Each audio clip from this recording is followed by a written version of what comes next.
ደስ የሚልህን ስጦታ በእጄ ያለኝን ጌታ ይኸው ራሴን መስዋዕት ከሁሉ በላይ የምሰጥ ኑሮህን ጨርሰ በኔ ኑር ካሰብከው የሚቀርህ አይኑር ኑሮህን ጨርሰ በኔ ኑር ካሰብከው የሚቀርህ አይኑር ባንተ መኖር ያሰብከውን መኖር ኑሮህን መኖርን መርጫለሁ ብኖር ላንተ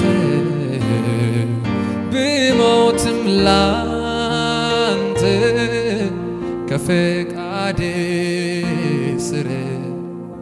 ይሁን መቃብሬ ከዚህ ሌላ ሕይወት አይታየኝም እኔ ከፈቃድ ስር ይሁን መቃብሬ ከዚህ ሌላ ኑሮ አይታየኝም እኔ